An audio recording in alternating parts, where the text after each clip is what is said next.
우리가 사는 세상은 눈에 보이고 손에 만져지는 것에 집중하는 세상입니다. 기술이 발전할수록 아주 작은 것도 또 아주 먼 것도 볼 수가 있고, 보이지 않아도 전파나 전기처럼 유형의 것들을 만들어내는 이유로 뚜렷이 그 존재를 알 수 있고 확인할 수 있는 것들, 그런 것들에 집중하죠. 과학은 모호하던 많은 종류의 자연현상과 존재들에 대한 확인과 이해가 가능하게 만들었습니다. 눈에 보이고 손에 만져질 수 있게 됐다는 말입니다. 그래서 그 어느 때보다도 인류는 과학을 신뢰합니다.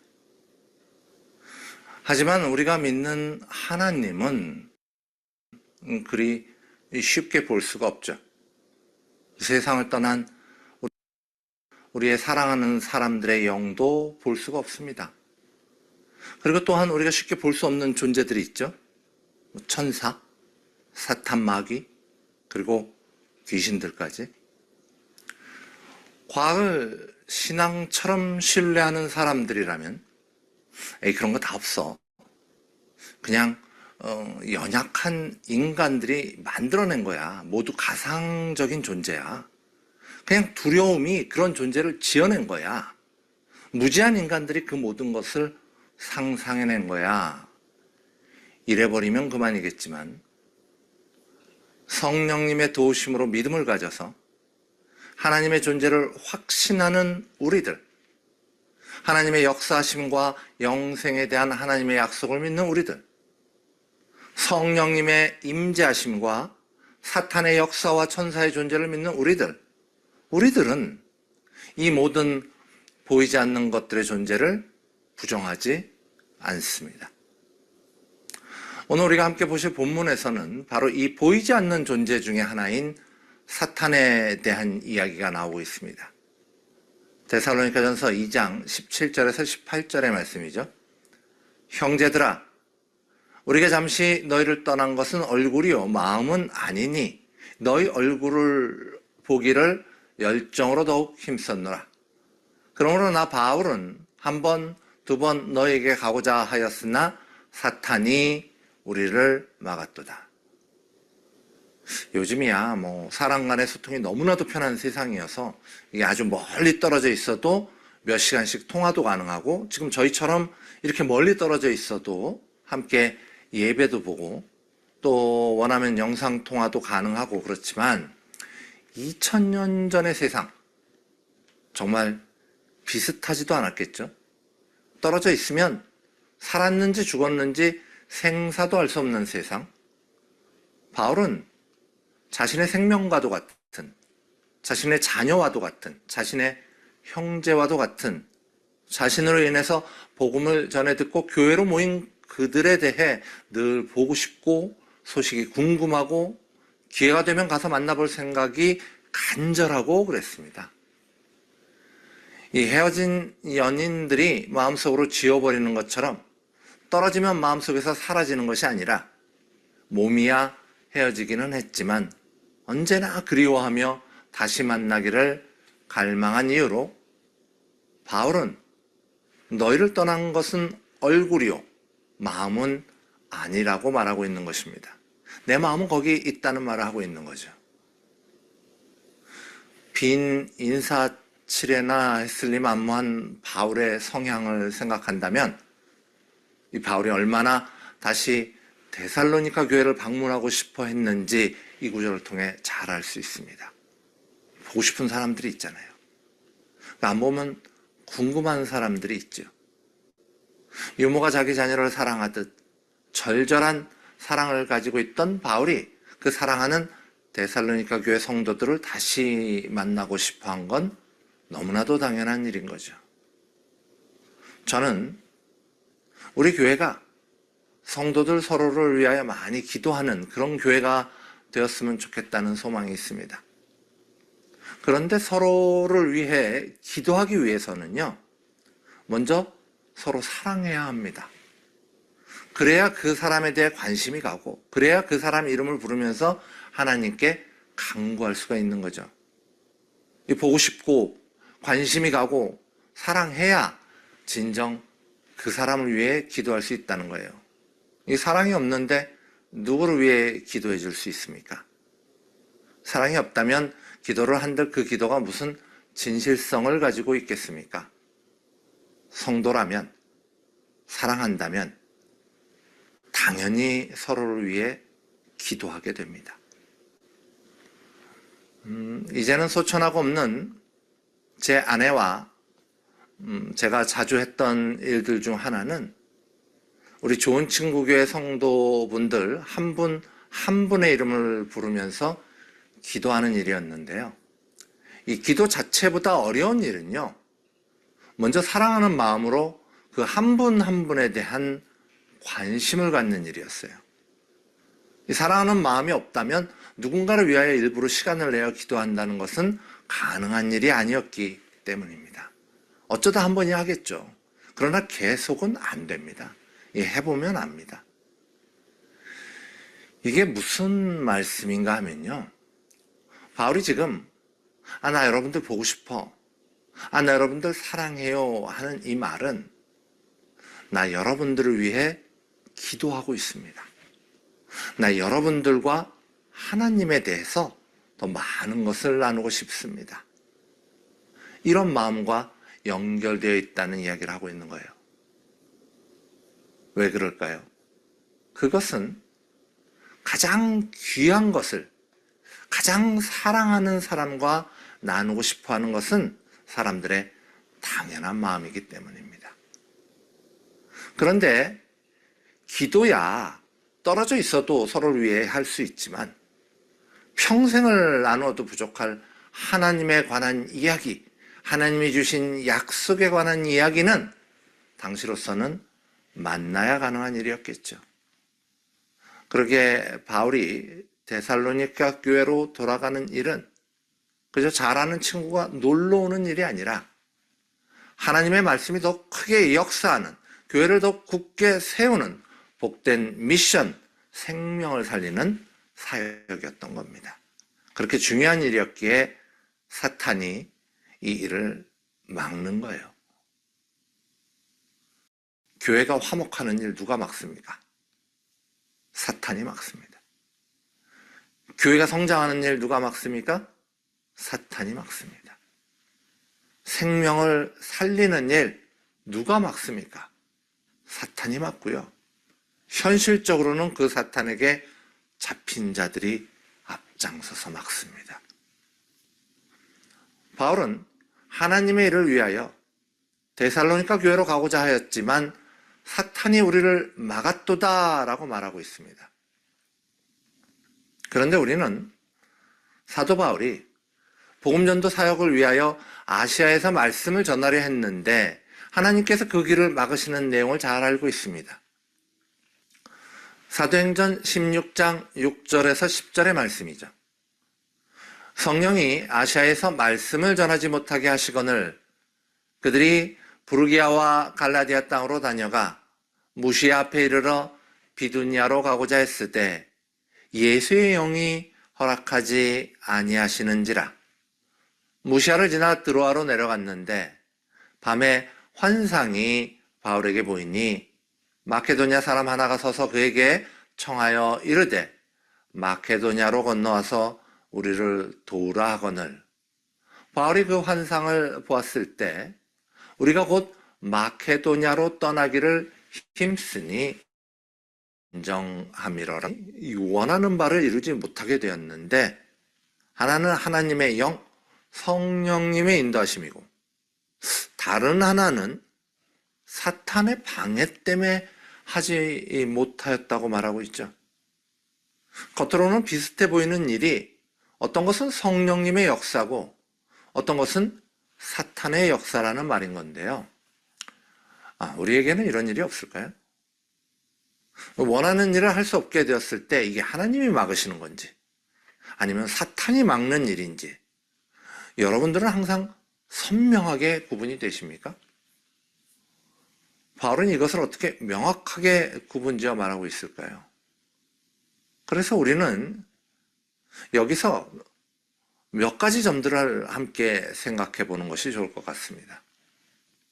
우선, 자, 그렇다면 사탄은 뭔가요? 이 가끔 만화 같은 걸 보면 사람 마음 안에서 하얀 생각, 까만 생각이 막 싸우죠. 이게 우리 안에 있는 착한 생각과 악한 생각. 그 중에 악한 생각이 사탄일까요? 이게 맞는 말일까요? 아닙니다. 조금 비슷할 수는 있는데 틀린 말이에요. 이 사탄은 내 안에 있는 나의 한 부분이 아니라 나와는 별개의 존재입니다. 인간과는 다른 하나의 존재입니다. 우리의 눈에는 잘 보이지 않는 존재입니다. 베드로후서 2장 4절의 말씀입니다. 하나님이 범죄한 천사들을 용서하지 아니하시고, 유다서 1장 6절의 말씀이죠. 또 자기 지위를 지키지 아니하고 자기 처소를 떠난 천사들을 큰 날의 심판까지 영원한 결박으로 흑암에 가두셨으며, 그래서 사탄은 하나님이 창조하신, 그러나 인간과 같이 타락한 피조물입니다. 쉽게 말하면 타락한 천사가 사탄입니다. 사탄은 생각이나 사상이 아니라 존재하는 실제라는 말이에요. 더러운 마귀, 변절한 천사, 그것이 사탄입니다. 성경은 아주 다양하게 이 사탄에 대해 표현하고 있어요. 이 세상의 신, 이 세상의 임금, 강한 자, 공중권세 잡은 자, 우는 사자. 그런데 이 표현들을 잘 보면 이 사탄이 활동하는 영역이 우리가 육신을 가지고 사는 이 세상임을 알 수 있죠. 사탄이 지금 우리가 사는 여기 있는 거예요. 즉 우리가 사는 이 세상에 사탄의 영향력이 아주 크다는 말입니다. 놀라운 하나님의 사도 바울의 계획조차 가로막힐 정도로 그 힘이 막강하다는 거죠. 그래서 사자라는 표현을 쓰지 않습니까? 내 힘, 내 의지로 쉽게 꺾을 수 있는 그런 존재가 아니라는 거예요. 내 안에 있는 나쁜 마음처럼 내가 좀 조절해서 이렇게 다룰 수 있는 그런 존재가 아니라는 거죠. 자, 그렇다면 이런 사탄은 뭘 합니까? 이토록 강한 존재는 뭘 합니까? 사탄은 우선 우리를 하나님께 순종하지 못하게 만들어요. 사람의 존재는 하나님의 영광을 위해 창조되었습니다. 그런데 사람이 사탄에 잡혀서 하나님께 순종하지 못하게 되면 이브가 되는 거예요. 아담이 되는 겁니다. 순종치 못하고 파멸하게 되는 거예요. 자, 사탄이 사람을 어떻게 유혹했습니까? 그거 괜찮아. 그냥 괜찮아. 그 정도는 다 괜찮아. 그래도 돼. 그거 별것 아니야. 하나님의 가르침을 거스르는 거짓말. 참된 진리를 보지 못하게 하는 거짓말. 우리를 영원한 멸망으로 인도하는 살인자의 거짓말. 그게 사탄의 일입니다. 그러기에 예수님은 이렇게 이야기하셨죠. 요한복음 8장 44절의 말씀이에요. 너희는 너희 아비 마귀에게서 났으니 너희 아비의 욕심대로 너희도 행하고자 하느니라. 그는 처음부터 살인한 자요, 진리가 그 속에 없으므로 진리에 서지 못하고 거짓을 말할 때마다 제 것으로 말하나니 이는 그가 거짓말쟁이요 거짓의 아비가 되었음이라. 사탄은 우리가 진리로 나가는 것을 방해하고 거짓말로 우리를 실족시켜서 모든 인간들을 자신과 함께 영원한 사망, 영원한 흑암 속으로 끌고 들어가려는 존재입니다. 그렇다면 우리의 일상 속에서 이런 일들은 어떤 식으로 일어납니까? 성경의 진리를 왜곡하는 수많은 주장들, 하나님의 일과 교회를 회방하는 수많은 사람들, 교회의 일원이라고 하면서 끊임없이 논쟁과 싸움을 즐기는 사람들, 성도라고 하면서 거룩함에는 관심이 없는 사람들, 기독교를 이상한 단어로 부르며 지나치게 혐오하는 사람들, 이런 모든 사람들, 정말 미안하고 유감스러운 말이지만 그들은 사탄에게 잡힌 멸망의 사람들입니다. 그들이 바울을 방해하였고, 그들이 오늘날의 참된 성도의 삶을 방해하고, 그들이 교회를 방해합니다. 그래서 우리는 그 가운데 사는 이유로 영적 전쟁을 하고 있다라는 말이 나오는 겁니다. 그래서 믿음 좋은 주님의 자녀들의 삶에 고난이 펼쳐지는 겁니다. 그래서 온전하고 정직하고 하나님을 경외하며 악에서 떠난 자, 욥과 같은 사람을 사탄이 흔들어 놓는 겁니다. 그게 우리가 사는 이 세상의 일입니다. 사탄의 일과 성령님의 일을 구분하는 방법은 무엇입니까? 그것은 그 일의 결말이 어디를 향하고 있는가에 있습니다. 하나님의 일을 돕는 데 있다면 성령님의 일일 것이요, 하나님의 일을 방해하는 데 있다면 사탄의 일일 것입니다. 자, 그렇다면 우리는 무엇을 하여야 합니까? 인간과는 급이 다른 사탄과 어떻게 싸워서 이길 수 있습니까? 믿음을 붙잡으십시오. 하나님의 전신갑주를 입으십시오. 영분별의 은사를 강구하십시오. 성경은 이것을 어떻게 설명하고 있을까요? 베드로전서 5장 8절에서부터 9절의 말씀입니다. 근신하라, 깨어라, 너희 대적 마귀가 우는 사자같이 두루다니며 삼킬 자를 찾나니 너희는 믿음을 굳건하게 하여 그를 대적하라.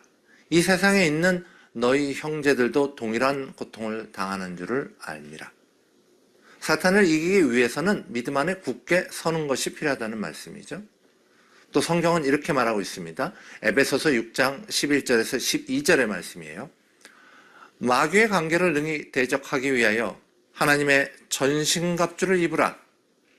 우리의 씨름은 혈과 육을 상대하는 것이 아니요 통치자들과 권세들과 이 어둠의 세상 주관자들과 하늘에 있는 악의 영들을 상대함이라. 사탄과 싸우기 위해선 하나님의 전신갑주가 필요하다는 말이에요. 그리고 성경은 친절하게 그 하나님의 전신갑주가 무엇인가에 대해 자세히 설명해 주고 있습니다. 에베소서 6장 14절로부터 17절의 말씀이죠. 그런즉 서서 진리로 너희 허리띠를 띠고 의의 호심경을 붙이고 평안의 복음이 준비한 것으로 신을 신고 모든 것 위에 믿음의 방패를 가지고 이로써 능히 악한 자의 모든 불화살을 소멸하고 구원의 투구와 성령의 검 곧 하나님의 말씀을 가지라라고 말하고 있죠. 진리, 의, 평안, 믿음, 하나님의 말씀, 이것이 하나님의 전신갑주입니다. 또한 고린도전서 12장에는 각 사람에게 성령이 나타내심은 유익하게 하려 하심이라 라는 말로 시작되는 성령의 은사에 관련된 말씀이 있습니다. 그 성령의 은사 중에 어떤 사람에게는 영들 분별함이라는 은사를 주신다는 것을 이야기하고 있죠. 이 똑같은 상황 속에서도 바울이 하나님의 인도하심과 사탄의 방해를 명확히 구분할 수 있었던 이유는 바울이 바로 이 영분별의 은사를 갖고 있었다는 것을 짐작할 수 있게 만듭니다. 사탄과 싸워 이길 수 있는 방법으로 저는 믿음을 갖는 것, 하나님의 전신갑주를 입는 것, 그리고 영분별의 은사를 갖는 것을 말씀드렸는데요. 그러나 우리가 이것을 위해 노력하는 중에도 잊지 말아야 할 사실은 이 모든 것은 하나님의 은혜가 아니고서는 우리에게 주어질 수 없다는 사실입니다. 그러게 존 칼빈은 사탄과의 싸움에 대해 이렇게 말하고 있습니다. 이 싸움은 우리가 죽어야 끝나는 것입니다. 우리는 우리의 연약함과 무지를 자각해야 합니다. 오직 하나님만을 의지하며 하나님의 도우심을 간구해야 합니다. 하나님만이 우리에게 권고와 힘과 용기와 무기를 제공하실 수 있습니다. 하나님을 의지하고 사탄과 싸워 이길 힘을 간구하는 것, 그것이 사탄과의 전쟁에 나서는 우리의 첫걸음입니다. 거기서부터 시작하는 거예요. 자, 그렇다면 이제 모든 성도는 사탄과의 싸움에서 하나님의 도우심으로 승리를 꿈꾸는 것이 당연할 텐데, 성경 그 승리의 면류관에 대해 어떻게 이야기하고 있습니까? 승리의 상급, 승리의 면류관은 무엇입니까? 승리한 자는 무엇을 기대하는 것이 맞을까요?